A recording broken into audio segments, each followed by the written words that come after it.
Hello guys, welcome back to my channel. Don't forget to like, share, comment, and subscribe. Moves in oil were as riveting at house on the Ukraine front this week, given that Vladimir Putin has turned global energy price into a referendum who his war perhaps it should not be surprising. Yet it was after nearly 7 months into the invasion of Ukraine. The fortunes of both oil bulls and the Russian president's special military operation did not appear that superficial after all.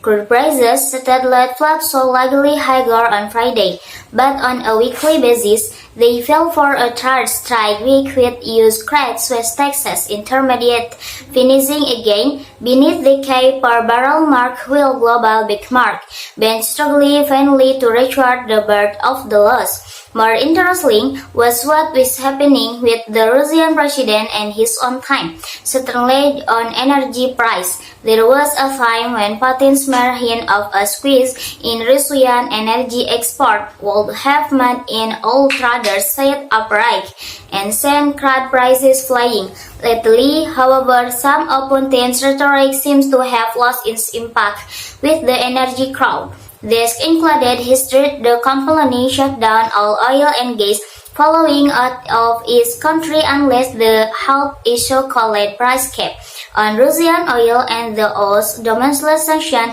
built around the Nord Stream 2 pipeline.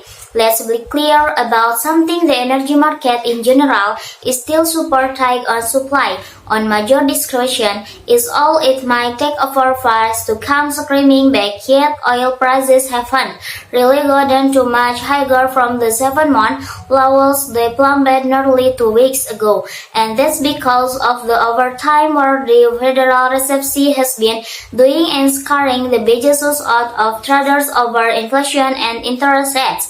Oil bears have also had a helping hand from a lockdown-friendly China that seems COVID time trapped in Marty misfits, and used gas prices are spurring for a new first-year's hike each day in sympathy with what's going on the other side of the Atlantic.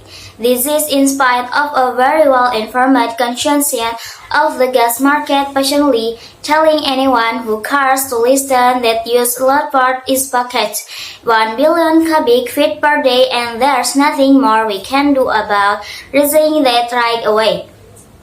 Even if Europe goes to hell in handbags this winter, which initially is what Putin wants, that is gather a frozen casket. Anyway, much of the lossy projection for crude and gas prices in the fourth quarter of this year and the first quarter of 2023 are based on prediction that the forthcoming winter will be brutal.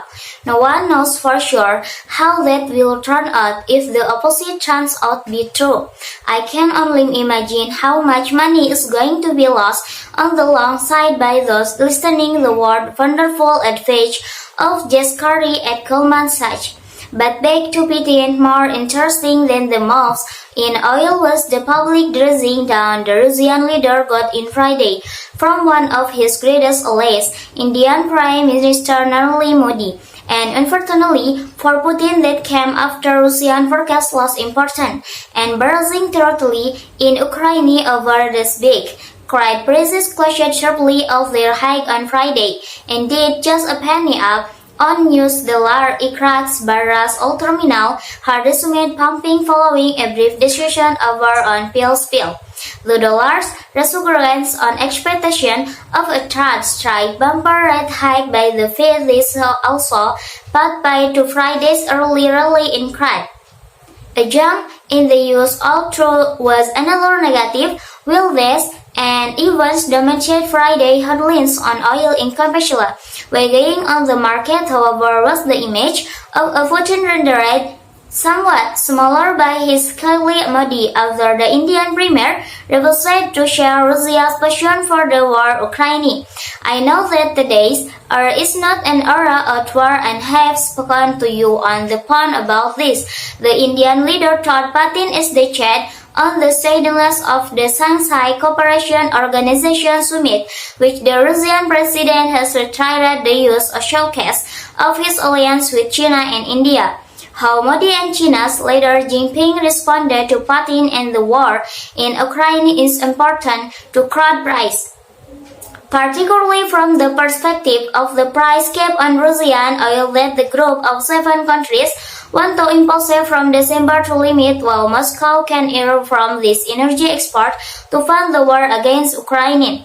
For the record, India dismissed the oil price wave, saying energy security needs and economics will get crude purchased by its reversey.